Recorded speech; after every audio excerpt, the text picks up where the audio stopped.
Mayad nga adlaw sa tanan. Welcome sa Millennial Farmers Diary Channel. Kadya nga adlaw, pagkahimuan natin ka short video kung paano natin limpyuhan ang sangkalugar. Ragyagali kita kadya sa yuhom rice. Kung makita ninyo, tama katag-aso ng hilamon.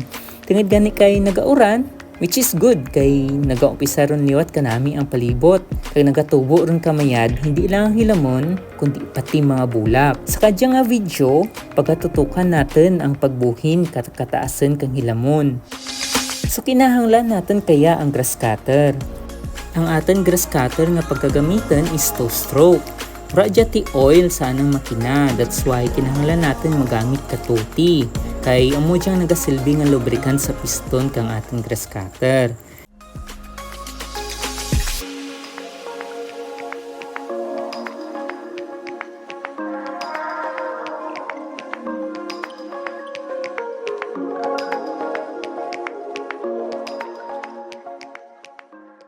Kinahanglan man natin magamit ka proteksyon para hindi matalsikan o madisgrasya kita kay pertira kadasig magtuyob ang string kang grass cutter. Kinahanglan natin ang mask, gloves, boots, long pants, long sleeve kay protection man dyan sa init. Pagkaumpisahan na natin ang obra, medyo malawid gawa dyan so ma-timelapse lang kita.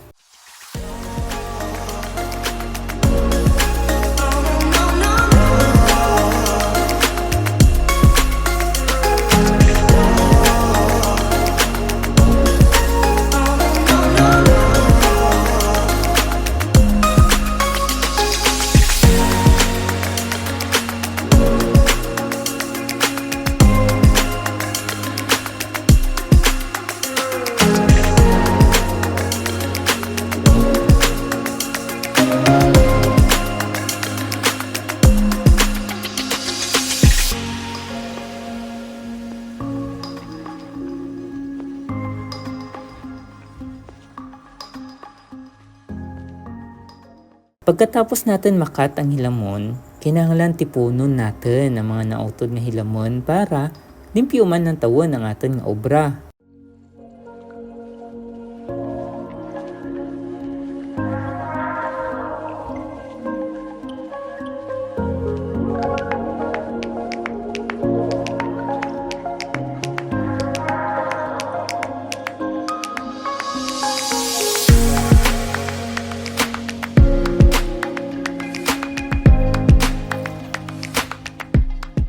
Kung magmangkot ka mo, kung diin ko ginadara ang katron nga hilamon, lantawan ninyo ang sunod nga video nga aton pagahimuon para makita ninyo kung ano pagid ang sangkarason andat ginatipon ko ang hilamon.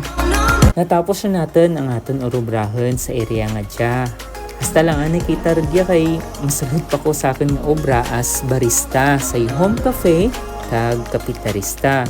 Kung may tiyempo ka mo, lagaw ka mo sa Home Cafe dito sa Modern Agora sa Bilisan Public Market kag ang kapitarista naman sa Barangay Salvacion, Bilisan.